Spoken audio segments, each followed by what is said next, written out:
એક વૃદ્ધ પિતા, 3 દીકરા અને કરોડોની મિલકત. બધાને લાગતું હતું કે સેવા કરનાર નાના દીકરાને જ બધું મળશે, પરંતુ જ્યારે વસિયત ખુલી ત્યારે આખું ગામ સ્તબ્ધ થઈ ગયું. આખરે વૃદ્ધ પિતાએ પોતાની તમામ મિલકત નાના દીકરાને કેમ ન આપી?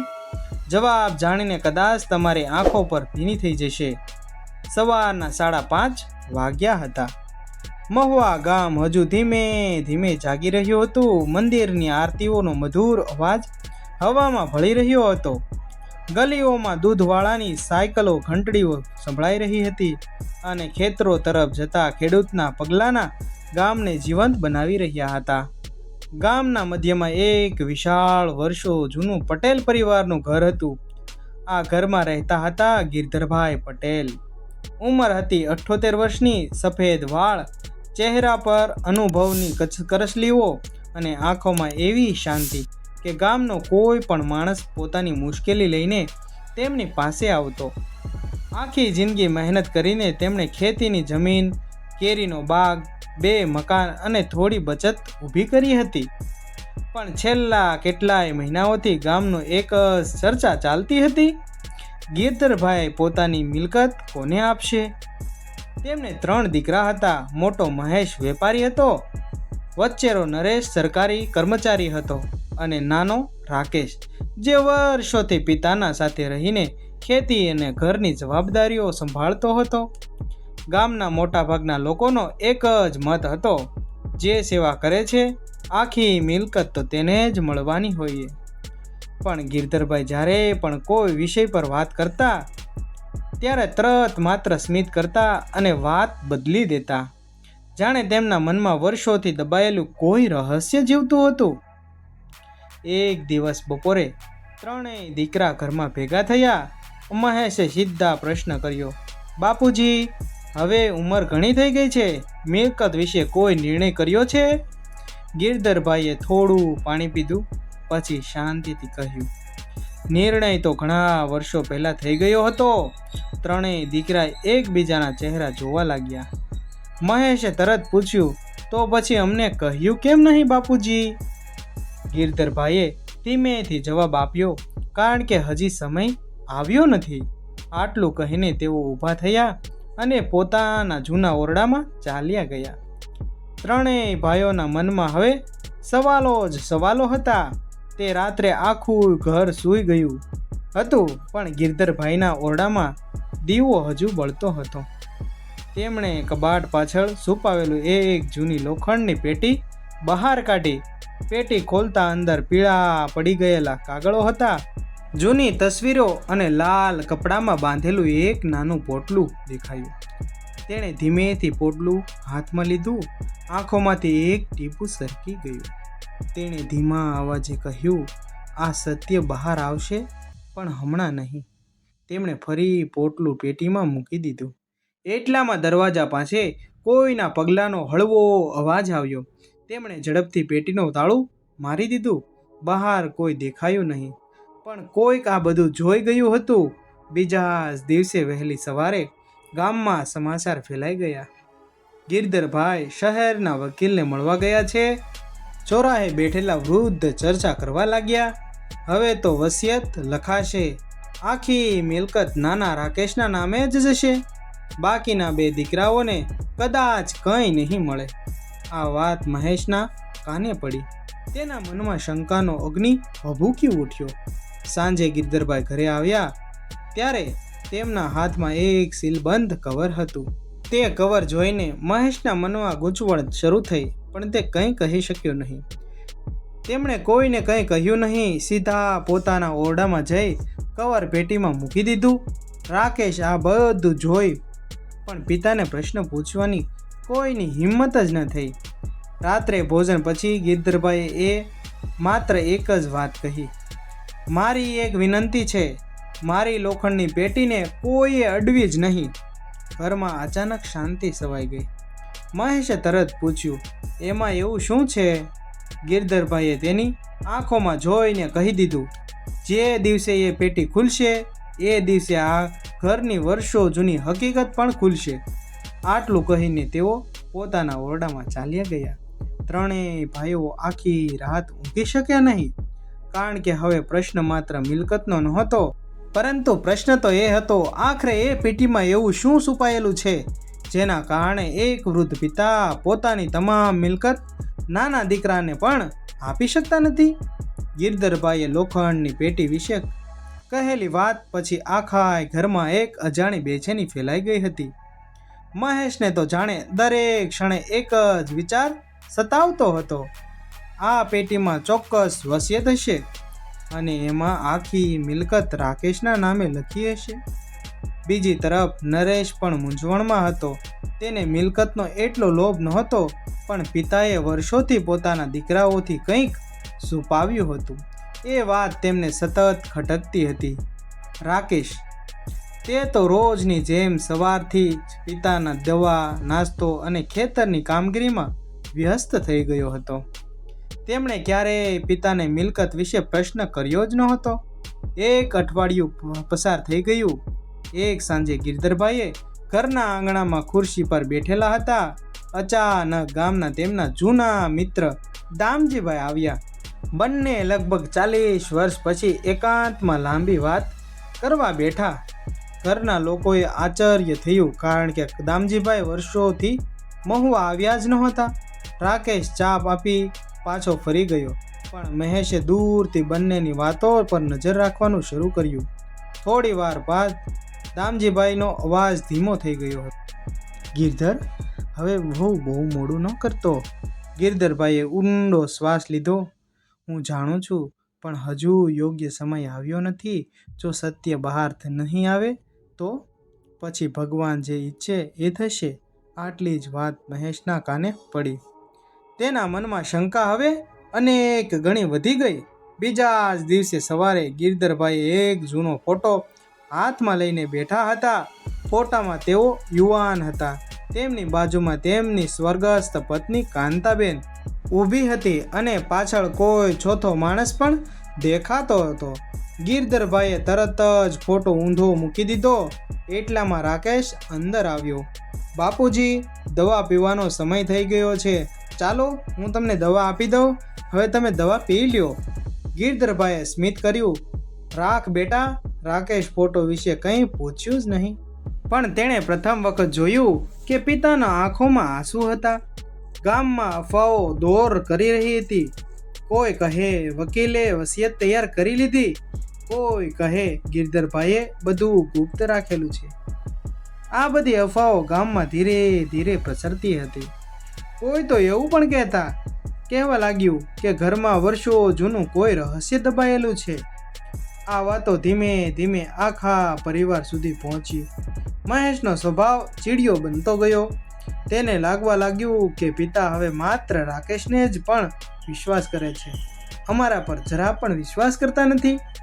એક રાત્રે ભારે પવન ફૂંકાઈ રહ્યો હતો. ઘરમાં બધા સૂઈ ગયા હતા. મહેશ ધીમેથી ઉઠ્યો. તે સીધો ગિરધરભાઈના ઓરડા તરફ ગયો. તેનો ઈરાદો સ્પષ્ટ હતો, લોખંડની પેટી ખોલવી. પણ જેમ જ તેણે દરવાજો ધીમેથી ખોલ્યો, પાછળથી અવાજ આવ્યો, મહેશ! તે ગભરાઈ ગયો. પાછળ જોયું, ગિરધરભાઈ ઊભા હતા. તેમની આંખોમાં ગુસ્સો નહોતો, પણ ઊંડી નિરાશા હતી. તમે મારી પર એટલો પણ વિશ્વાસ નથી રહ્યો? મહેશ શરમાઈ ગયો. બાપુજી, હું તો કશું કહેવાની જરૂર નથી. ગિરધરભાઈ ધીમેથી બોલ્યા. કેટલીક પેટીઓ તાળાથી નથી, સમયથી ખુલતી હોય છે બેટા.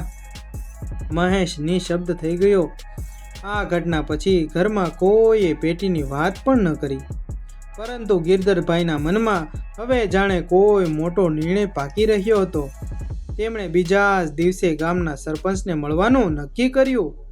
સરપંચ સાથે લગભગ 1 કલાક સુધી બંધ રૂમમાં વાતચીત થઈ ગઈ. બહાર રાહ જોતા લોકોના મનમાં ફરી નવા સવાલો ઊભા થયા. સરપંચ બહાર આવ્યા ત્યારે તેમના ચહેરા પર પણ ગંભીરતા હતી. પણ તેમણે માત્ર એટલું જ કહ્યું, સમય આવે ત્યારે જ બધું જાણી શકશો, ત્યાં સુધી કોઈ જાણવા નહીં મળે. એ જ સાંજે પોસ્ટમેન ફરી એક નોંધાયેલું કવર લઈને આવ્યો.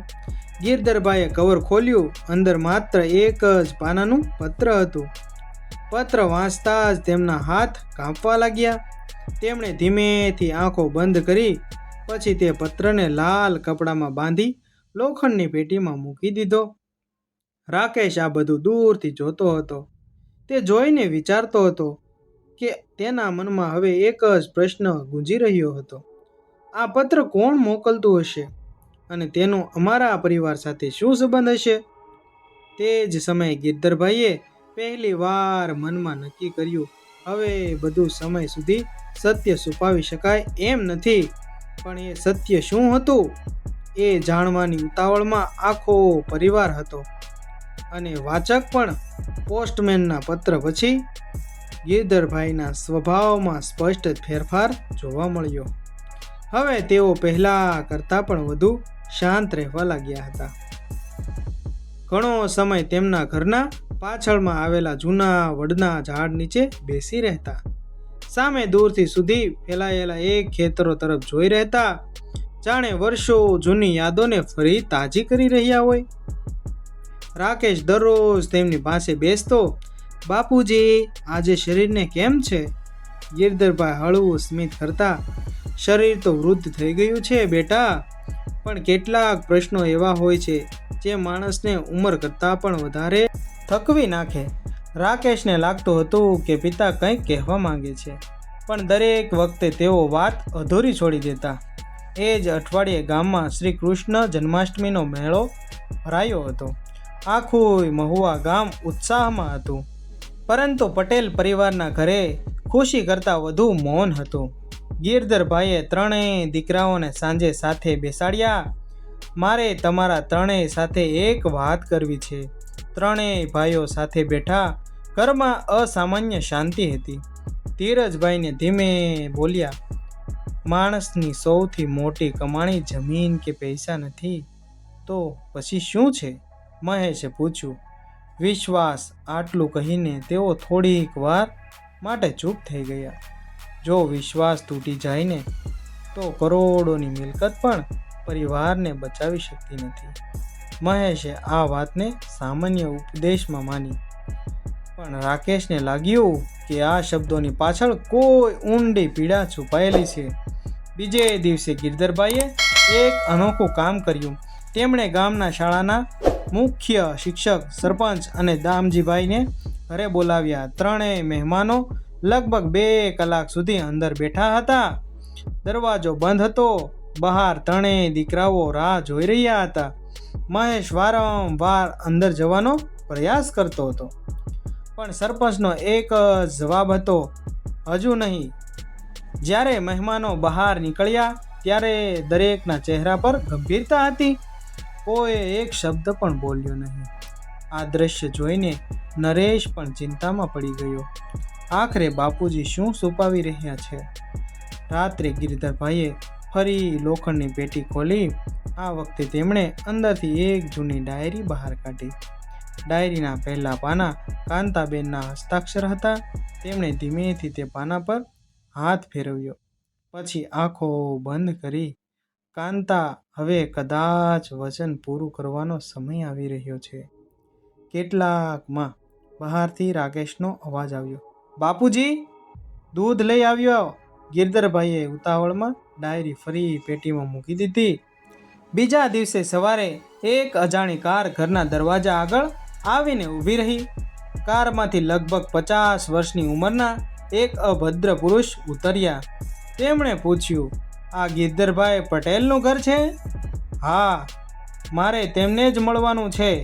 ગિરધરભાઈ બહાર આવ્યા. એ અજાણ્યા માણસને જોતા જ તેઓ થોડી ક્ષણ માટે સ્થિર થઈ ગયા. તેમના ચહેરા પર આશ્ચર્ય, દુઃખ અને રાહ ત્રણેય ભાર એક સાથે દેખાયા. અજાણ્યા માણસે ધીમેથી કહ્યું, મને ઓળખ્યો? ધીરજભાઈએ તરત જ તેને અંદર લઈ ગયા. ફરી દરવાજો બંધ થઈ ગયો. આ મુલાકાત લગભગ 1 કલાક ચાલી. બહાર ઊભેલા ત્રણેય દીકરાએ કંઈ સમજવાનું નહોતું કે આ શું થઈ રહ્યું છે. જ્યારે એ માણસ બહાર નીકળ્યો ત્યારે તેની આંખો પણ ભીની હતી. જતાં પહેલાં તેણે ગિરધરભાઈના હાથ પકડીને માત્ર એક જ વાક્ય કહ્યું, હવે સત્ય છુપાવશો નહીં. આ શબ્દ મહેશના કાને પડ્યો. તેનું હૃદય ધબકવા લાગ્યું. કયું સત્ય? સાંજે ગિરધરભાઈએ આખા પરિવારને ફરી ભેગા કર્યા. આ વખતે તેમનો અવાજ પહેલાં કરતાં પણ વધુ ગંભીર હતો. આવતા રવિવારે સવારે 10 વાગ્યે આ ઘરમાં જે કંઈ વર્ષોથી દબાયેલું છે તે બધું હું તમારી સામે મૂકી દઈશ. મહેશ તરત પૂછ્યું, મિલકતની વાત છે? ગિરધરભાઈએ સીધો જવાબ આપ્યો નહીં. તેમણે માત્ર એટલું કહ્યું, મિલકત તો માત્ર એક બહાનું જ છે. અસલી વારસો તો કંઈક બીજું જ છે. ઘરમાં બેઠેલા દરેક માણસના ચહેરા પર આશ્ચર્ય છવાઈ ગયું. રાકેશના મનમાં પણ અનેક પ્રશ્નો ઊભા થયા. લોખંડની પેટી, જૂની ડાયરી, નોંધાયેલા પત્રો, અજાણ્યો માણસ, દામજીભાઈની ચેતવણી અને હવે રવિવારની રાહ. દરેક કડી એક જ રસ્તા તરફ જઈ રહી હતી, ઈશારો કરી રહી હતી. પરંતુ એ રહસ્ય શું હતું? અને આખરે વૃદ્ધ પિતાએ પોતાના તમામ મિલકતના નાના દીકરાને કેમ ન આપી? આ સવાલનો જવાબ હવે બધું નજીક હતો. રવિવારની સવાર આખા મહુવા ગામના જાણે કોઈ ખાસ દિવસ હોય એવો લાગતો હતો. ગિરધરભાઈ પટેલના ઘરે સવારે 9 વાગ્યાથી લોકો આવવા લાગ્યા. સરપંચ, શાળાના સ્કૂલ શિક્ષક, દામજીભાઈ અને પરિવારના કેટલાય નજીકના સગા પણ આવી પહોંચ્યા. મહેશ અને નરેશ નવાઈ લાગી. બાપુજીએ ગામના લોકોને શા માટે બોલાવ્યા હશે? રાકેશ પણ મૂંઝવણમાં હતો. 10 વર્ષો ગિરધરભાઈએ ધીમે ધીમે પોતાના ઓરડામાંથી બહાર આવ્યા. તેમના હાથમાં એક જૂની લોખંડની પેટી હતી. આ પહેલી વાર હતું તેમણે વર્ષો પછી એ પેટી બહાર સામે મૂકી, બધાની સામે મૂકી.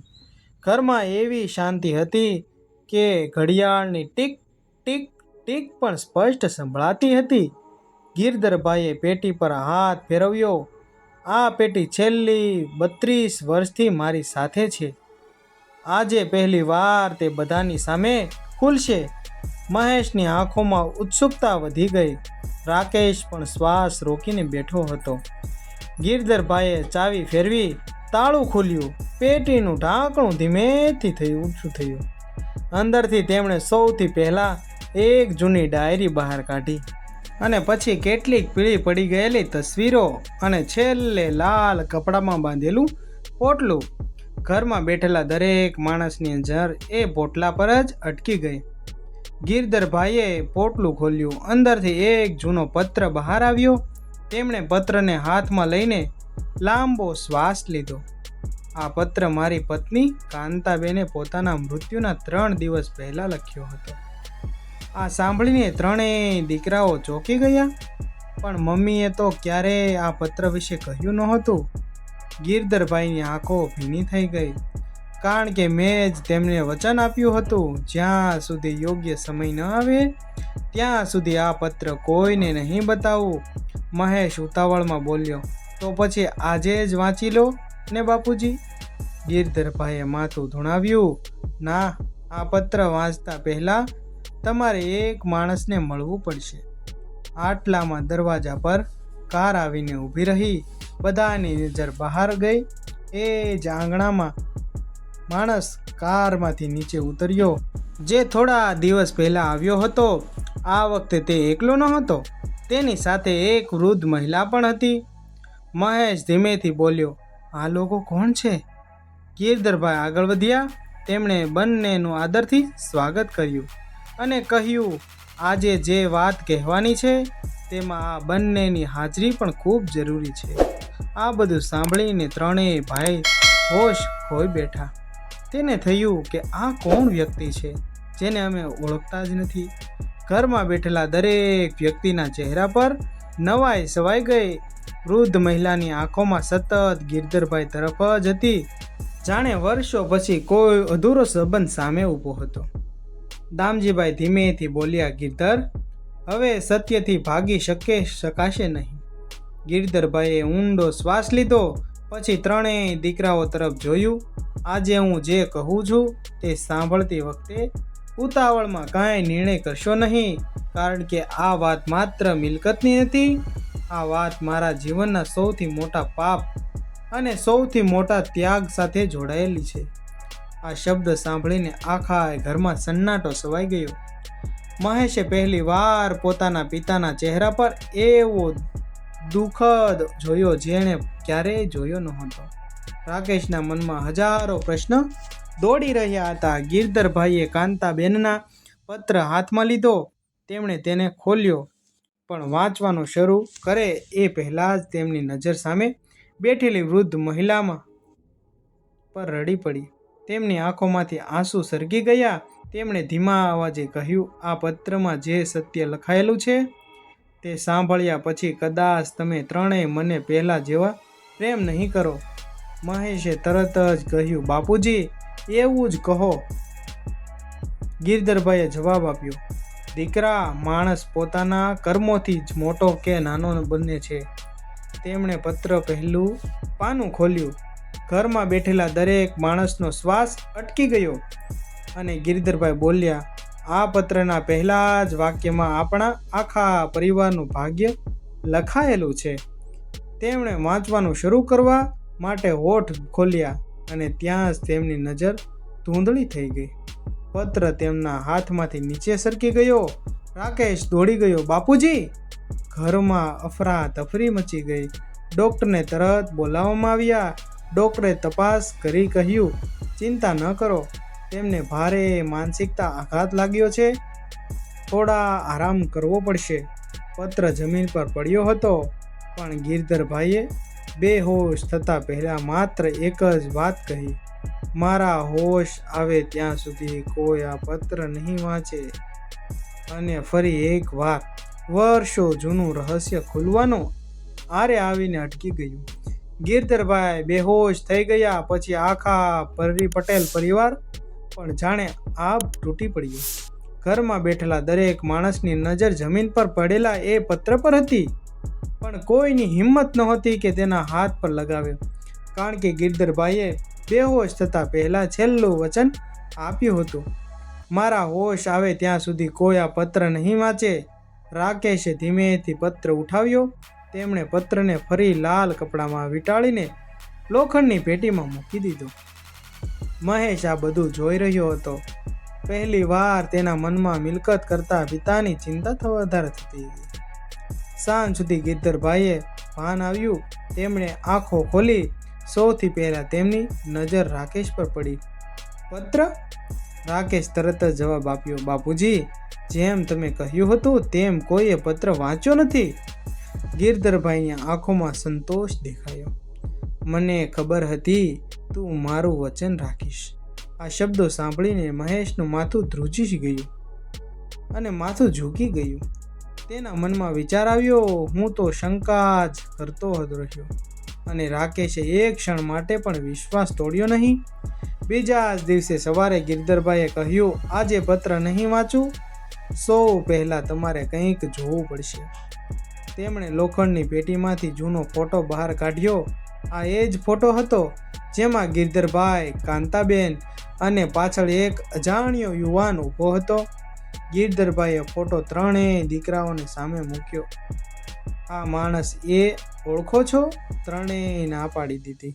ના બાપુજી, નથી ઓળખતા. આ કોણ છે? ગિરધરભાઈએ ધીમેથી કહ્યું, આનું નામ છે હરિભાઈ. એ જ સમયે બહાર બેઠેલા એ અજાણ્યા મહેમાન અંદર આવ્યા. મહેશે આશ્ચર્યથી કહ્યું, આ તો એ જ માણસ છે. ગિરધરભાઈ એ હા પાડી. હા, આ હરિભાઈ જ છે. હરિભાઈની આંખો ભીની હતી. તેમણે ગિરધરભાઈ તરફ જોયું અને કહ્યું, ગિરધર, હવે બધું કહી દે. ગિરધરભાઈએ લાંબો શ્વાસ લીધો. આજથી લગભગ 32 વર્ષ પહેલાં હું અને હરિભાઈ માત્ર મિત્ર નહોતા, ભાઈ કરતાં પણ વધારે હતા. ઘરના સન્નાટો છવાઈ ગયો. એક વર્ષ અમારા ગામમાં ભયંકર દુષ્કાળ પડ્યો. હરિભાઈનું બધું બરબાદ થઈ ગયું હતું. તેમના માથે મોટું દેવું થઈ ગયું હતું. તેઓ ગામ છોડીને જવા મજબૂર થઈ ગયા હતા. હરિભાઈની આંખોમાંથી આંસુ વહેવા લાગ્યા. જતા પહેલાં હરિભાઈએ મને એક એવી જવાબદારી સોંપી. જે મેં આખી જિંદગી નિભાવી. મહેશ ઉતાવળમાં બોલ્યો. કેવી જવાબદારી? ગિરધરભાઈએ થોડી ક્ષણ માટે ચૂપ રહ્યા, પછી કહ્યું, એ વાત હજી અધૂરી છે. તેમણે ફરી પેટીમાંથી એક નાનું કપડાનું થેલું બહાર કાઢ્યું. થેલામાં એક ચાંદીનું જૂનું લોકેટ હતું. લોકેટ ખોલતા જ અંદર 2 નાનકડા બાળકોનો ફોટો હતો. મહેશ આશ્ચર્યથી પૂછ્યું, આ બાળકો કોણ છે? ગિરધરભાઈએ તરત જ જવાબ ન આપ્યો. તેમણે લોકેટ હરિભાઈના હાથમાં મૂક્યું.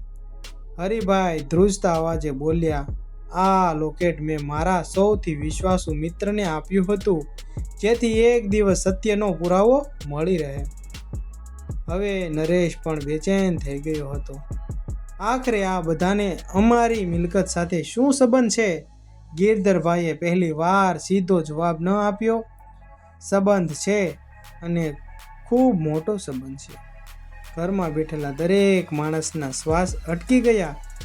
ગિરધરભાઈએ કાંતાબેનનો પત્ર ફરી હાથમાં લીધો. આ પત્રમાં જે લખ્યું છે તે વાંચતા પછી તમારું જીવન પહેલાં જેવું નહીં રહે. તેમણે પત્ર ખોલ્યો.